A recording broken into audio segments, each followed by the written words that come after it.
Let's cut through the noise. The United States is spiraling into a financial abyss, and the world is finally catching on. Moody's just yanked the US's last AAA credit rating, slapping it with a AA1, and I'm torn between laughing and screaming. Why did it take them decades to call out this train wreck?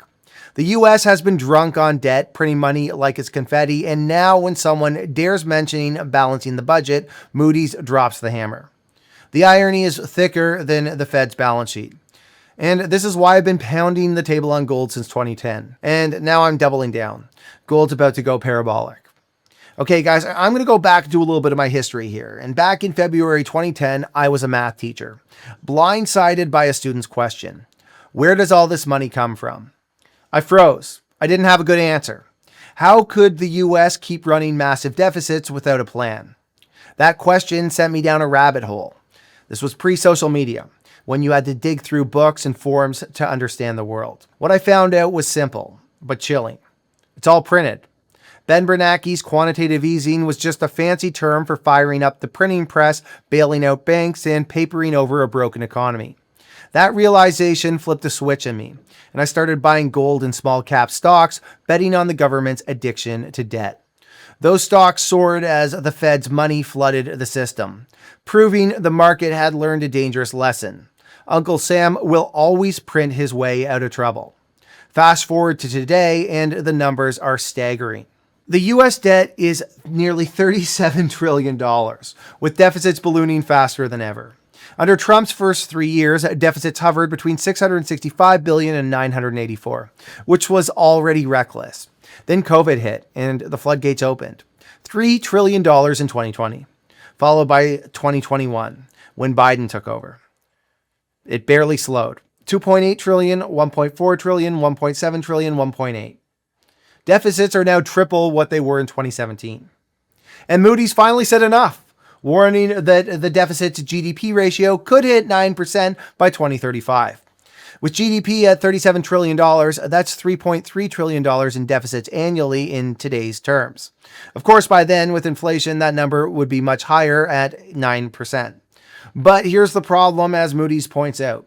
Interest payments alone are eating up more of the budget, which is the real reason behind the downgrade. And don't get me started on the $100 trillion in off-balance sheet liabilities, i.e. pensions, entitlements, Medicare, Medicaid, you name it. And that expansion in deficits is largely related to that line item.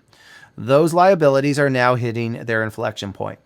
The government spends $7 trillion a year, brings in $5, and somehow thinks this is sustainable.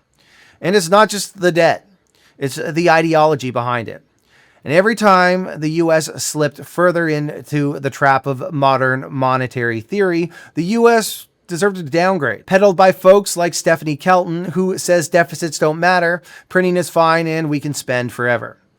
Every time Ben Bernanke said things like printing money has no cost, or Neil Kashkari bragged about infinite money, the US deserved a downgrade. The Biden administration didn't even pretend to care about fiscal discipline. No talks of cuts, no nod to reality. But now seems to be that point where the message is clear. The US is on a treacherous path. This brings me to Trump's tariff policy, the wild card that could light the fuse. Smart people say tariffs will tank the economy, and they're not wrong. Higher costs, disrupted trade, and hurt industries are coming. Trump's already threatening companies like Walmart not to pass on tariff costs, as if they can just eat the losses. Shareholders won't stand for it. There's only one path out if Trump wants to avoid higher prices at Walmart. You guessed it, print more money. He offers Walmart subsidies, which means bigger deficits, more money printing, more inflation, and ultimately higher prices. And every time the dollar wanes, people look for a safe haven. That's where gold comes in. Gold has no counterparty risk.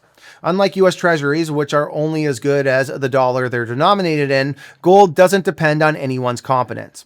If the dollar's value is inflated away, say to a third of its current worth, your treasury holdings lose value, but gold holds steady. Sure, there are risks. Massive gold projects like Seabridge's KSM or Barrick's Reko Diq could add supply, but we're talking a couple 100 million ounces at most, against 6.7 billion ounces globally. And most of the new upstart development projects are low grade, taking decades to mine. High-grade deposits are rare and small in nature. Look, new supply won't flood the market anytime soon. The real question is demand. Will central banks keep buying gold? Will pension funds, portfolio managers, and everyday people, I'm talking the butcher, the baker, the candlestick maker, see gold as the ultimate currency? I believe they will. Central banks already hold it as a reserve asset. It's been money since ancient times. As the US dollar's reserve status wobbles, thanks to deficits, tariffs, and a voting public that shrugs at fiscal insanity, gold becomes the obvious choice. Trump's policies, intentional or not, are the catalyst. Tariffs will drive inflation, deficits will soar, and the dollar will take hits. People will flock to gold not because it's shiny, but because it's reliable. The US set this course long ago. Post-2008, they doubled down on printing, supercharged it during COVID, and acted shocked when inflation hit. Moody's downgrade is late and performative, but it's a signal. The US will keep printing, leaning on the dollar's reserve status until it cracks. Rating agencies, complicit in past crises, can't predict how this ends. But I can tell you where I'm putting my money. Gold isn't just a hedge. It's a bet against a system that's lost its grip on reality. We gold bugs have been called crazy, but we're not wrong, just early. The breaking point is coming, and when it does, gold won't just shine, it'll soar. All right, everybody, thanks for watching. Let me know what you think in the comment section. If you made it to this part of the video, you're probably a gold bug like me. If you're not and you think I'm crazy, let me know why in the comment section. Also, guys, if you enjoyed this content, do me a favor, share it, because if you are a gold bug, you probably want to get this story out, because, guys, I think that we are at the beginning of an epic bull run in gold and in gold equities, which is, you can check us out over on the Deep Dive channel, where we have earnings coverage on all the mining companies, where I think it's going to be a lot of fun here for those of us who are right here, right now, that see what's about to happen. All right, everybody. Thank you for watching.